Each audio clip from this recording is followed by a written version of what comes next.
मंत्री धामी आज हरिद्वार पहुंचकर शिव भक्तों का स्वागत करने जा रहे हैं। हर साल की तरह मुख्यमंत्री कांवड़ियों के पैर धोकर उनका स्वागत करेंगे, सत्कार करेंगे और इसके बाद हरिद्वार के ओम घाट पर आयोजित भजन संध्या में सीएम धामी शामिल होंगे। दोपहर 3:30 बजे ओम घाट पर पहुंचकर कांवड़ियों के पैर धोकर उनका सत्कार का कार्यक्रम है।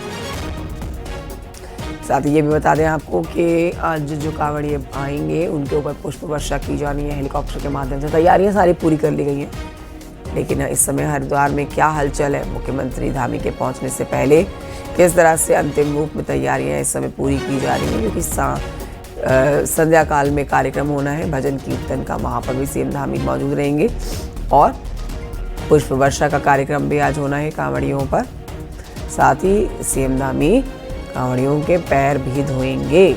शिव भक्तों के चरण धोकर उनका स्वागत आज किया जाना है। इस पर संपूर्ण जानकारी हमारे सहयोगी हमें देंगे। फिलहाल आपके सामने कुछ तस्वीरें जहां कांवड़ियों ने समा बांधा हुआ है। इस समय रौनक देखते ही बन रही है पहाड़ में, खासतौर पर हरिद्वार यदि आप जा रहे हैं तो यहाँ पर अलग अलग रंग, आपको अलग अलग रूप कांवड़ियों के नजर आएंगे। क्या बच्चे, क्या बूढ़े और क्या जवान। हर हर महादेव के उद्घोष के साथ कांवड़िए हरिद्वार पहुंच रहे हैं। इस खबर पर और जानकारी लेंगे हमारे सहयोगी पुलकित शुक्ला से। हमारे साथ लाइव इस समय मौजूद है। हरिद्वार से सीधे रुख करेंगे पुलकित की तरफ। पुलकित, आपने हाथ में छतरी ले रखी है, मौसम यानी कि बारिश वाला बन रखा है, लेकिन आज की अपडेट आप दीजिए हमारे दर्शकों को कि आज मुख्यमंत्री धामी का दौरा है हरिद्वार का, किन किन कार्यक्रमों में शिरकत करेंगे, एक एक कार्यक्रम का समय आप हमारे दर्शकों को बताएं।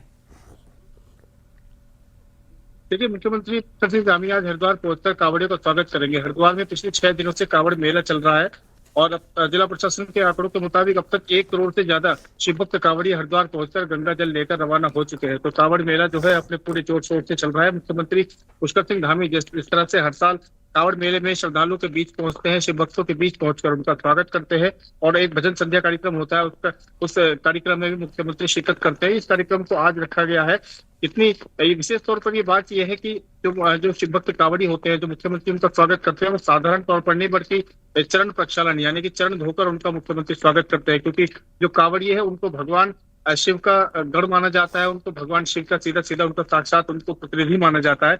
इसलिए कांवड़ियों का जो स्वागत करना और कांवड़ियों की सेवा करना जो है वो पुण्य का काम माना जाता है। लेकिन मुख्यमंत्री पुष्कर धामी खुद हरिद्वार पहुंचते हैं और हरिद्वार पहुंचकर कांवड़ियों के चरण धोकर उनका स्वागत करते हैं, उन्हें फल वितरित करते हैं, उनका सम्मान करते हैं और उसके बाद में ये जो भजन संध्या का कार्यक्रम है उसमें मुख्यमंत्री शिरकत होंगे। समय की अगर बात करें तो 3:30 बजे का समय रखा गया है। दोपहर 3:30 बजे मुख्यमंत्री जो राज्य अतिथि गृह डान कोठी के पास में जो ओम घाट है, ओम घाट पर ये पूरा प्रोग्राम होगा, उसमें मुख्यमंत्री पहुंचेंगे और मुख्यमंत्री 3:30 बजे इस कार्यक्रम में सम्मान कार्यक्रम में प्रतिभाग करेंगे। उसके बाद 1 घंटे का समय रिजर्व रखा गया है डामकोटी के राज्य अतिथि गृह में और उसके बाद जो 4:30 बजे से 5 बजे से जो भजन संध्या का कार्यक्रम है उस कार्यक्रम में मुख्यमंत्री शामिल होंगे। भजन संध्या में प्रसिद्ध भजन गायक भी यहाँ पर मौजूद रहेंगे और कई यहाँ पर रंगारंग कार्यक्रम और भगवान के भजन की प्रस्तुतियां यहाँ पर होंगी। तो मुख्यमंत्री आज यहाँ पर रहेंगे, कांवड़ियों का स्वागत करेंगे, भजन कार्यक्रम में भी यहाँ पर शिरकत करेंगे। और विशेष तौर पर एक बात यह है कि जो कांवड़ियों के लिए जो हेलीकॉप्टर से पुष्प वर्षा की जाती है सरकार की ओर से, वो भी आज कराई जानी है। हालांकि क्योंकि आज मौसम खराब है, बारिश यहाँ पर है, लेकिन जिला प्रशासन की ओर से इसकी तैयारियां पूरी कर ली गई है। मौसम अगर साफ बना रहता है तो कांवड़ियों के ऊपर हेलीकॉप्टर से भी फूल आज बरसाए जाएंगे। ये जो पूरा कार्यक्रम है इसके लिए पूरी तौर पर जो है तैयारियां कर ली गई हैं और कांवड़िए भी इसमें बहुत ज्यादा उत्साहित इस चीज को लेकर नजर आते हैं। पिछले 3 से 4 सालों से हम देख रहे हैं कि जिस तरह से हर साल कांवड़ियों पर फूल बरसाए जाते हैं, हर की पैड़ी पर जो कांवड़िए होते हैं और जो हजारों लाखों की तादाद में जो कांवड़िए होते हैं उन पर फूल बरसाए जाते हैं और जो कांवड़िए पूरी तरह से प्रसन्न हो जाते हैं, गदगद हो जाते हैं। बहुत ही विहंगम ये दृश्य हमें हर साल देखने के लिए मिलता है। और उसके अलावा मुख्यमंत्री पुष्कर सिंह धामी खुद कांवड़ियों के बीच पहुंचते हैं। तो ये जो एक रवायत है, ये एक जो परंपरा नई मुख्यमंत्री पुष्कर सिंह धामी की ओर से शुरू की गई है, पिछले 4 सालों से ये लगातार अनवरत रूप से चलती जा रही है और इस बार इसको आज कार्यक्रम को आज रखा गया। बहुत शुक्रिया आपका पुलकित, जानकारी देने के लिए, सिलसिलेवार तरीके से हमारे दर्शकों को बताने के लिए। मुख्यमंत्री धामी कितने बजे पहुंचेंगे और किन किन कार्यक्रमों में शिरकत करेंगे, शुक्रिया।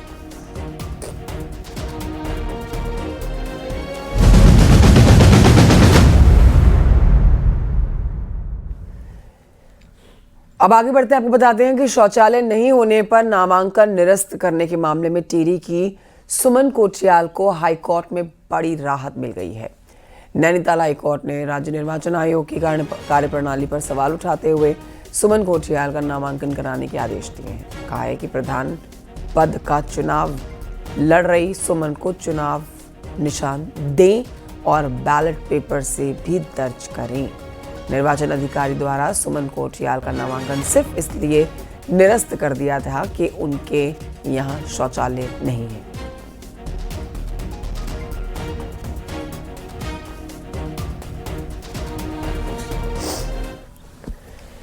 पंचायत चुनाव में ड्यूटी सरकारी कर्मचारियों को आफत लगने वाली है। जी हां, खास तौर पर सरकारी टीचर्स को, जिनके सामने बोर्ड एग्जाम में बेहतर रिजल्ट से लेकर सिलेबस पूरा कराने का भी प्रेशर रहता है। रिपोर्ट देखिए।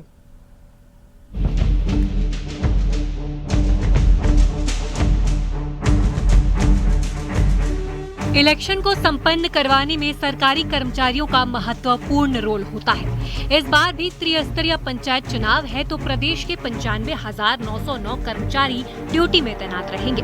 शिक्षा विभाग के टीचर्स को इलेक्शन में ड्यूटी देने में ऐतराज है। उनका कहना है कि कई बार कहा जा चुका है कि टीचर्स की ड्यूटी इलेक्शन में ना लगाई जाए। शिक्षा मंत्री के सामने भी बात रखी गई, लेकिन उसके बावजूद 1000 से ज्यादा स्कूलों से टीचर्स की ड्यूटी लगाई गई है, जिसका असर बच्चों की पढ़ाई पर पड़ता है। वहीं शिक्षा विभाग का कहना है कि चुनाव राष्ट्रीय पर्व है और इसमें ड्यूटी सभी को करनी पड़ती है और पढ़ाई के लिए एक्स्ट्रा क्लास ली जा सकती है। निश्चित रूप से जो है संगठन के द्वारा कई बार जो है विभाग को जो है इस संबंध में पत्र दिया गया है कि शिक्षकों की ड्यूटियां जो है लंबे समय तक निर्वाचन में न लगाई जाए। वर्तमान में भी जो पंचायत चुनाव हो रहे हैं इनमें जो है सबसे ज्यादा अगर ड्यूटियां लगी है तो शिक्षा विभाग के शिक्षकों की ही लगी है। तो हमारा ये कड़ा विरोध हमेशा दर्ज किया जाता है कि शिक्षकों की ड्यूटियां लंबे समय तक जो है निर्वाचन में लगाई जाए, इससे शिक्षण कार्य प्रभावित होता है। चुनाव तो एक राष्ट्रीय कार्यक्रम है ना, तो चुनाव में तो ड्यूटी लगेगी ही लगती है। चुनाव को छोड़ के हमने कहा था कि अन्य काम ड्यूटी न लगाई जाए, तो प्रयास करिए। चुनाव तो राष्ट्रीय कार्यक्रम है, चुनाव है, जनगणना है, राष्ट्रीय प्रोग्राम में तो साथ देना ही पड़ेगा ना। पढ़ाई प्रभावित अगर मेरी भी ड्यूटी लगेगी तो मुझे भी जाना होगा। अब देखिए, कोर्स को पूर्ण करने की बात होती है, तो टीचर्स जिनका कोर्स पूरा नहीं होता वो एक्स्ट्रा टाइम पढ़ाते हैं, ऐसा नहीं है। मैंने कई स्कूलों में देखा हुआ है जिनका कोर्स पूरा नहीं हो रहा, कैसा हम तो आज पढ़ा रहे हैं। अब चुनाव तो बिना सरकारी कर्मचारी की सहायता के कराना संभव नहीं है, लेकिन गर्मी की छुट्टियों के बाद इसी महीने स्कूल खुले ही थे कि अब टीचर पंचायत चुनाव में व्यस्त हो जाएंगे और बच्चे खेलने में मस्त होंगे, तो रिजल्ट पर भी असर तो दिखेगा ही। न्यूज़ 18 के लिए देहरादून से भारती सकलानी की रिपोर्ट।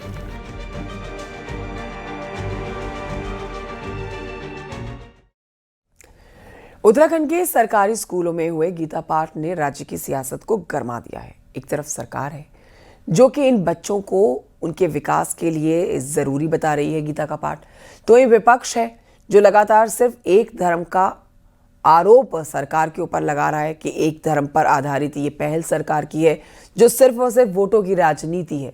देखिए इस पर ये रिपोर्ट।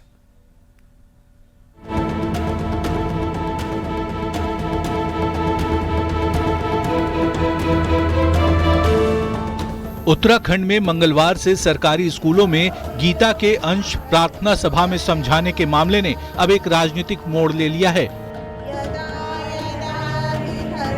विपक्ष को लगता है कि सरकार सिर्फ एक धर्म संप्रदाय पर फोकस कर रही है और वोटों की राजनीति के लिए ये फैसला लिया गया है, जबकि खुद मुख्यमंत्री ने कहा है कि भागवत गीता में भगवान श्री कृष्ण का अर्जुन को दिया गया ज्ञान हमारे बच्चों में अच्छे संस्कार पैदा करेगा। इससे बच्चे न्यायशील बनेंगे और जीवन में आगे बढ़ेंगे। कलिकाल में भागवत एक ऐसा शास्त्र है, ऐसा ग्रंथ है जिसको पढ़ने से कलिकाल की हमारे प्रभाव है, नियम में रहता है, संयम में रहता है, उसका अनुकूलन होता है और हर प्रकार से वो न्यायपूर्ण होकर अपने कामों के प्रति समभाव से काम करता है। इसमें भागवत पढ़ने से हमारे बच्चों के अंदर अच्छे संस्कार आएंगे। हमारे पूर्वजों के द्वारा जो निर्मित हमारे लिए जो काम है उन कामों को आगे बढ़ाएंगे अपने हर क्षेत्र में, जिस क्षेत्र में भी जाएंगे। देखिए, किसी भी अच्छी चीज़ का विरोध नहीं होना चाहिए, लेकिन मैं चिंता दूसरी चीज़ की है। शिक्षा के उन्नयन के लिए सरकार कुछ कर ही नहीं रही है। आप देखिए, करीब 1448 स्कूलों को बंद करने की तैयारी चल रही है और दूसरी तरफ श्रीमद् भागवत की बात कर रहे हैं। हम कह रहे हैं कि जो भी धर्म इस देश में माने जाते हैं, पूजे जाते हैं, उन सभी धर्मों की अच्छी बातों को शिक्षा में सम्मिलित किया जाना चाहिए। लेकिन एक धर्म विशेष का नाम लेकर फिर वोटों की राजनीति करते हुए बीजेपी दिखाई दे रही है। अगर वो ये कहते कि धार्मिक पुस्तकों में अच्छी बातों को हम सम्मिलित करें तो मुझे ज़्यादा खुशी होती। मंगलवार से शुरू हुई गीता पाठ की ये पहल पूरे राज्य में चल रही है और जल्द ही गीता को सिलेबस में शामिल करने की भी तैयारी है। ऐसे में बच्चों के लिए काम करने वाली संस्थाएं भी मानती हैं कि ऐसे फैसलों पर राजनीति नहीं होनी चाहिए। देखिए, गीता का पाठ कोई धर्म का ग्रंथ नहीं है। गीता का पाठ जीवन कौशल सिखाने का एक बहुत बड़ा टूल है हमारे हाथ में। विदेशों में, देशों में आज गीता का सहारा ले रहे हैं, अपने बच्चों को एंजाइटी से जूझ रहे हैं, नशे से जूझ रहे हैं। श्रीमद् भागवत गीता के श्लोक स्कूली बच्चों के प्रार्थना में शुरू किए गए हैं। अब सरकार भले ही इसे बच्चों के विकास के लिए जरूरी मान रही है, लेकिन विपक्ष को इसमें चुनावी रंग नजर आ रहा है। देहरादून से न्यूज़ 18 के लिए भारती सकलानी की रिपोर्ट।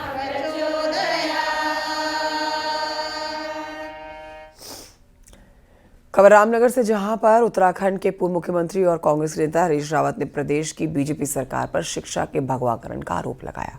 उन्होंने मुख्यमंत्री धामी के लिए कहा कि गीता तो कर्म और ज्ञान देती है और ऐसा ज्ञान सभी के लिए आवश्यक है, लेकिन सवाल यह है कि सिर्फ एक ही धर्म के श्लोक क्यों पढ़ाए जा रहे हैं। उन्होंने कहा कि हम धर्म में अच्छी बातें होती हैं, हर धर्म से कुछ सीखने को मिलता है और बच्चों को सभी धर्मों की अच्छी शिक्षाएं दी जानी चाहिए। किसी भी धर्म ग्रंथ में कोई अच्छी बात है, प्रेरणास्पद बात है, आगे की पीढ़ी को बढ़ाती है और देश को मजबूत करती है, तो वो ज्ञान दिया जाना चाहिए। वो एक ही धर्म ग्रंथ क्यों, और धर्म ग्रंथों में भी कुछ अच्छी बातें होंगी, उनकी बात भी पढ़ाइए। और इस वक्त की बड़ी खबर आपको बताएंगे पिथौरागढ़ से बड़ी खबर, जहां पर सीबीआई ने 2 डाक कर्मचारी गिरफ्तार किए हैं। नाचनी डाकघर में तैनात कर्मचारी अरेस्ट किया गया है। दोनों कर्मचारी सब्सिडी लाभ देने के बदले घूस मांग रहे थे। 15,000 की घूस की रकम के साथ दोनों गिरफ्तार किए गए। बड़ी खबर पिथौरागढ़ से। पिथौरागढ़ से ही अगली खबर, जहां पर मोवानी में हुए हादसे के बाद अब डीएम और एसपी ने हादसे वाली जगह का निरीक्षण किया है। इस दौरान संबंधित विभागों के अधिकारी मौजूद रहे। निरीक्षण के बाद प्रशासन का कहना है कि हादसा ड्राइवर की लापरवाही या फिर तकनीकी खराबी के कारण हुआ। साथ ही डीएम और एसपी ने प्रभावित परिवारों के साथ मुआवजा देने की मुलाकात करके बात की है।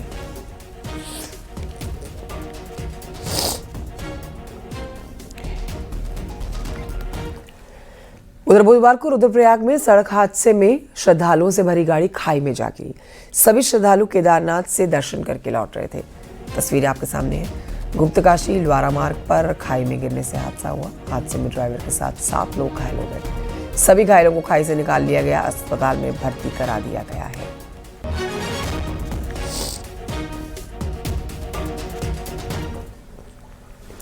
उधर विकासनगर से भी बड़ी खबर आई, जहां के सेलाकोई में बड़ा हादसा हुआ। डाक काली मंदिर के पास में तेज रफ्तार कार अचानक से धूलकोट के जंगल की ओर घुस गई, फिर पलट गई। दिल्ली नंबर की गाड़ी में 2 लोग सवार थे, दोनों अस्पताल पहुंचाए गए हैं।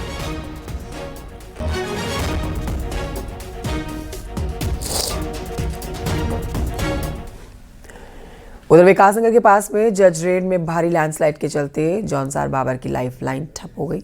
काल से चक्राता रोड पूरी तरह से बंद हो गया। जज रेड पहले से ही डेंजर जोन में है।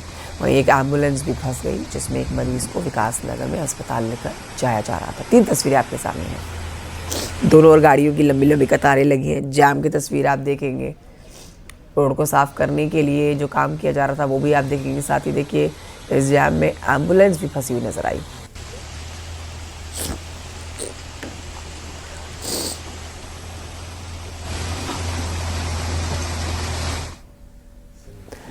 उधर विकासनगर की सेलाकोई के कैंचीवाला के पास में शारदा नदी का जलस्तर अचानक से बढ़ने से नदी के तेज बहाव में 3 बच्चे फंस गए। नदी में फंसे इन बच्चों की जान पानी के सैलाब के बीच अटकी हुई नजर आई। लोगों की सूचना पर पहुंची पुलिस और एसडीआरएफ की टीम ने रेस्क्यू किया।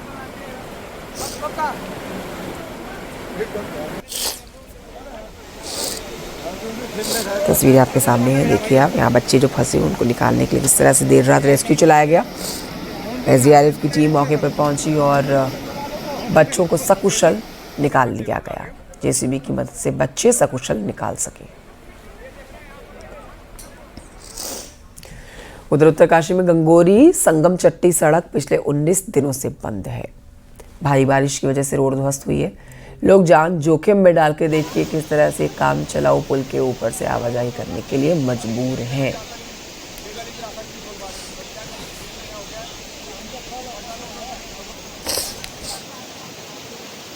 रोड की आप देख पा रहे होंगे कितनी दयनीय स्थिति हो रखी है और क्षेत्र के लोग किस विकट परिस्थिति में अब हमने आवाजाही कर रहे हैं। और मेरा प्रशासन से आग्रह है कि जल्द से जल्द त्वरित कार्रवाई की जाए ताकि हमारी जो रोडें हैं सुव्यवस्थित हो जाए। उत्तराखंड सरकार ने पिछले 1.5 साल में अतिक्रमण के खिलाफ मेगा अभियान चलाया, लेकिन जमीनी हकीकत कुछ और ही है। लापरवाह सरकारी विभाग अब मुख्यमंत्री पुष्कर सिंह धामी के रडार पर आ गया है। साफ शब्दों में पूछा गया है कि किस विभाग की जमीन पर कितना अवैध कब्जा है और इसे कब हटाया जाएगा। रिपोर्ट देखिए।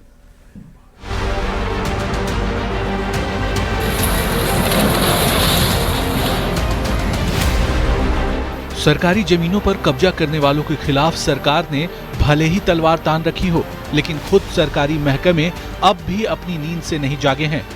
अब हाल ये है कि वन विभाग को छोड़कर किसी भी विभाग को ये नहीं पता कि उनकी जमीन कहां और कितनी हथिया ली गई है। सबसे बुरी हालत सिंचाई विभाग की है, जिसकी जमीन पर सबसे ज्यादा कब्जे हैं, लेकिन विभाग अब तक आंखें मूंदे बैठा है। राजस्व, लोक निर्माण और ऊर्जा विभाग भी अपनी जिम्मेदारियों से मुंह मोड़ रहे हैं। मुख्यमंत्री ने अब कड़ा रुख अपनाते हुए सभी विभागों को साफ हिदायत दी है, अपनी जमीनों का रिकॉर्ड तैयार करें और अतिक्रमण चिन्हित कर उन्हें हटाएं। सभी विभाग काम करेंगे, जो विभाग नहीं कर पाए उन विभागों को भी लगाया जाएगा, वो सारे विभाग आगे बढ़ेंगे। अतिक्रमण हमारा जो है संकल्प है, उसको हटाना। ऐसे वक्त में जब सारे विभाग आंकड़ों से भाग रहे हैं, वन विभाग ने मिसाल पेश की है। अब तक प्रदेश भर में करीब 6000 हेक्टेयर जमीन पर अतिक्रमण चिन्हित किया गया है, जिसमें से 2000 हेक्टेयर को मुक्त भी कराया जा चुका है। मुख्यमंत्री के प्रमुख सचिव RK सुधांशु ने साफ किया है कि अब हर विभाग को जमीन का हिसाब देना ही होगा। एक ऐसा अभियान है जो लगातार चलने वाला है, तो साथ ही जिस तरह से निर्देश प्राप्त हुए हैं, वन विभाग तो सक्रिय रूप से कार्य कर ही रहा है। इसके अलावा हम उम्मीद करते हैं कि बाकी अन्य विभाग भी अतिक्रमण के खिलाफ लगातार कार्रवाई करेंगे। सरकारी विभागों की सुस्ती अब सरकार की सख्ती के सामने टिकने वाली नहीं। मुख्यमंत्री ने गृह विभाग को सख्त निर्देश दे दिए हैं, जो नहीं जागेगा वो अब जवाबदेह होगा। आने वाले दिनों में इस मुद्दे पर तगड़ी कार्रवाई के संकेत साफ हैं। देहरादून से न्यूज़ 18 के लिए सुनील नौप्रभात की रिपोर्ट।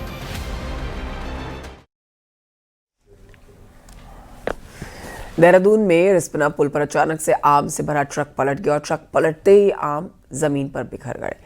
जमीन पर आम बिखरते ही देखिए आम लूटने के लिए होड़ मच गई। क्या पैदल चलने वाले, क्या स्कूटर बाइक से जाने वाले और क्या गाड़ियों से जाने वाले, हर किसी के हाथ में आप देखिए आम भरे हुए हैं। आम उठाकर लोग भागते हुए नजर आए, घरों की ओर ले जाते हुए नजर आए। बहुत देर तक यही चलता रहा। लोगों ने जमकर आम लूटे।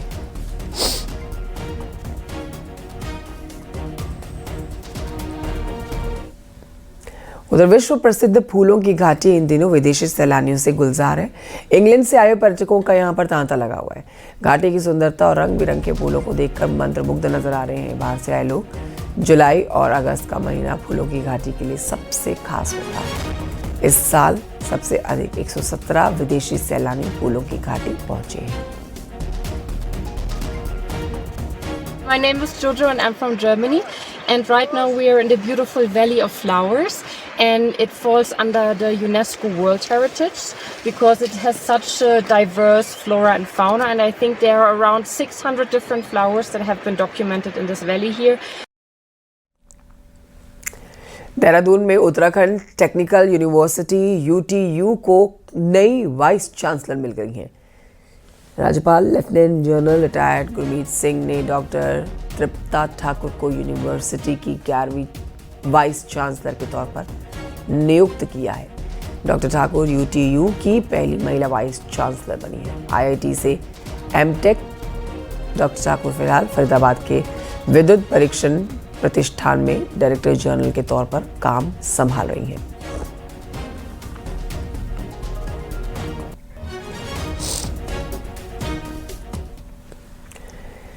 देहरादून में पालतू डॉग्स को लेकर नियम अब पहले से और ज्यादा कड़े होने जा रहे हैं। जी हां, बीते दिनों बुजुर्ग महिला पर 2 पालतू डॉग्स के द्वारा अटैक किए जाने के बाद नगर निगम हरकत में आ गया है। अब बिना रजिस्ट्रेशन कुत्ता पालने पर जुर्माना होगा। राशि होगी 5 से 10,000 तक किए जाने की संभावना है, जिसके लिए जल्द वार्ड मीटिंग में प्रस्ताव लाया जाएगा। अब ये जुर्माना 500 रुपए का है। साथ ही पिटबुल, रॉटविलर, साइबेरियन, हस्की और अलास्कन मलामुट जैसे 23 खतरनाक नस्लों के लिए अब नस्बंदी का प्रमाण पत्र जरूरी कर दिया गया है, वरना रजिस्ट्रेशन की अनुमति नहीं मिलेगी।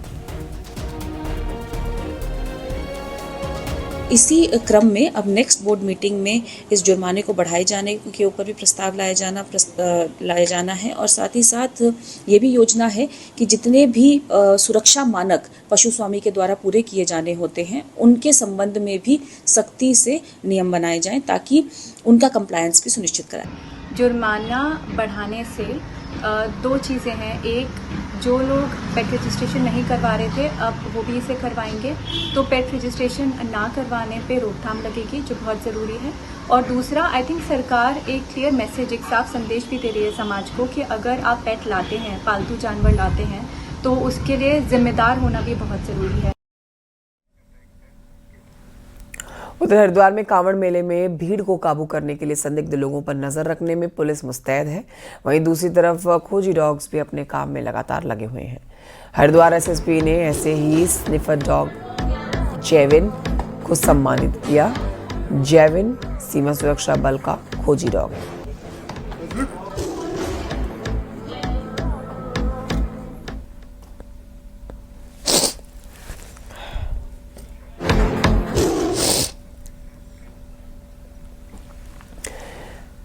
उत्तराखंड का अब तक का सबसे बड़ा financial fraud LUCC chit fund घोटाला अब सीबीआई जांच की दहलीज पर आ गया है। राज्य के दूरस्थ पहाड़ी गांवों में लेकर देश के अन्य राज्यों तक इस सहकारी संस्था ने हजारों लोगों के खून पसीने की कमाई पर डाका डाला।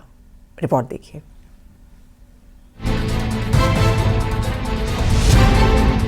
LUCC यानी Loni urban multi state credit thrift cooperative society ने दूर दराज के क्षेत्रों में बैंकिंग की कमजोरी का जमकर फायदा उठाया।